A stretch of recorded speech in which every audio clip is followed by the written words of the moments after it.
Hey, my friends, what's good? Derek here from B.O.M Socks with more B.O.M Bites, where we feast upon the words of Christ. And as always, we do it one bite at a time.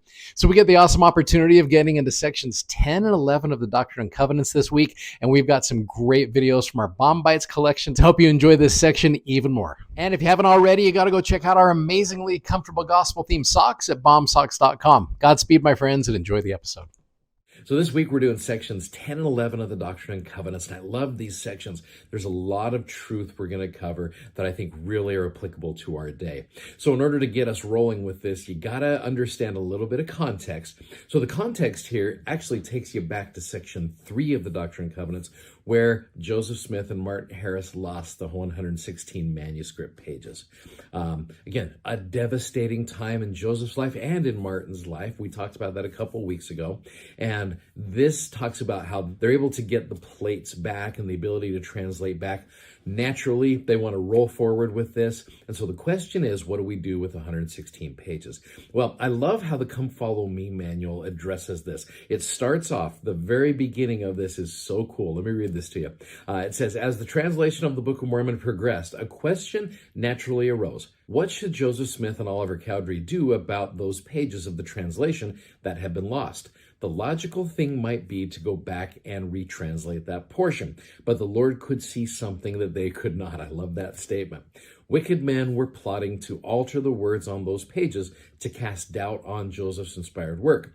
God had a plan to thwart Satan's efforts and compensate for what was lost. I love that statement. Let me read that again. God had a plan to thwart Satan's efforts and compensate for what was lost. This plan was put into motion thousands of years earlier when the prophet Nephi felt inspired to create a second record that covered the same time period. Later, Mormon was inspired to include this record in the Book of Mormon for a wise purpose known to the Lord.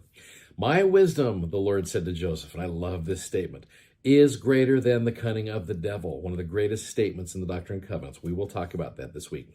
That's a reassuring message in a day like ours when the adversary's ongoing efforts to weaken faith are intensifying.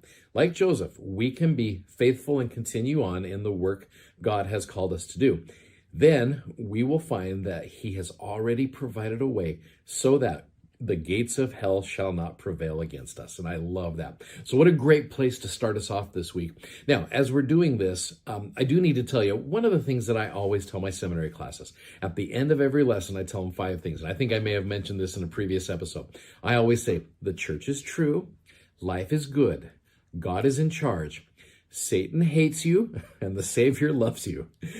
They always get a chuckle when I say Satan hates you, but bottom line, it's flat out true. He does not like you. He knows that you stood up in the premortal life and said, I want to choose God's plan. And he's like, I hate you. And the battle that started in the premortal life has simply just changed battlegrounds. And here we are. And if Satan had a chance, he would destroy you. And you'll see that word quite a bit as we're going through section 10, the word destroy. That is his plan, and it continues to happen on this earth. And so what we're going to do is we are really going to expose Satan for the fraud that he is, so that when he is trying to tempt us, we don't even give him the time of day, keeping in mind that really the one who gives him all of his power is us anyway.